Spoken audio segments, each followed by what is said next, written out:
Growing a Medical Practice, From Frustration to a High-Performance Business, 2nd edition, written and narrated by Sarah Bartholomeusz, with additional narration by Dave Stokes.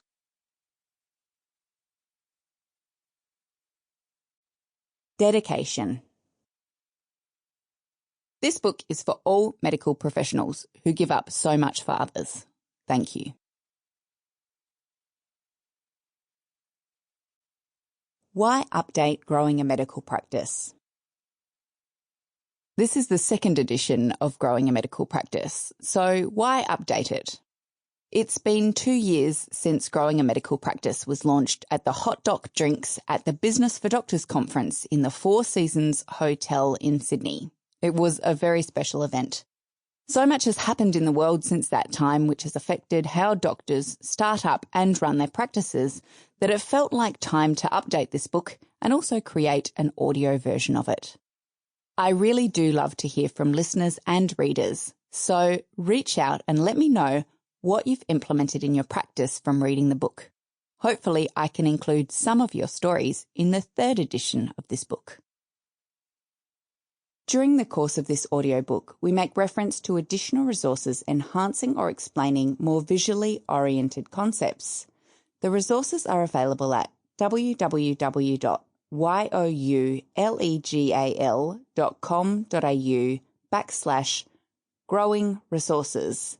That's www.ulegal.com.au/growing resources.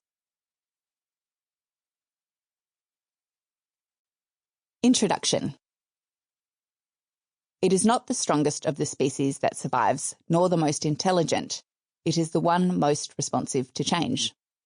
Commonly accepted summary of the central idea outlined in Charles Darwin's On the Origin of Species. How does the business world frustrate the practice of medicine? Some of the smartest doctors in the operating room feel powerless in the boardroom or, on a smaller scale, when running a small business. Medical schools teach the mechanics of being a great doctor, while hospital and specialist training help medical professionals find their niche. You go on to work harder and harder, devoting your time to improving your skills within a speciality. Perhaps you can relate to this. You're now at the stage of running your own business, but this can pose a plethora of problems seemingly unrelated to the profession you studied your whole life. Perhaps you feel as if, when you chose a specialty long ago, you jumped on a train and trusted it would take you to where you wanted to go. You trusted that the people on the train would instruct you along the way. But now you've reached your destination, owning your own practice. You may not feel the excitement or satisfaction you imagined you would feel upon disembarking from the train. Googling the phrase, how to run a medical business, returns 5.5 million related results. So while plenty of advice is available on how to run and grow a business, there's a definitive glut of information for operating a medical practice. How do you know where to start? This book is not simply a book about the best practices you can use when legally running a business.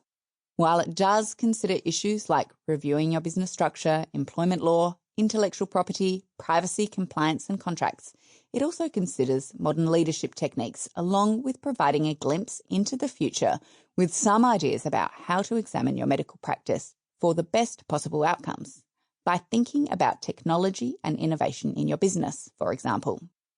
Before launching into the guts of this book, let me tell you a bit about me and how I ended up wanting to help doctors in their practices.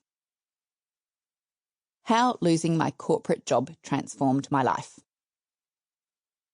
I love sharing my story because I've always found it fascinating how people are inspired by the great ideas and reasons behind starting a business.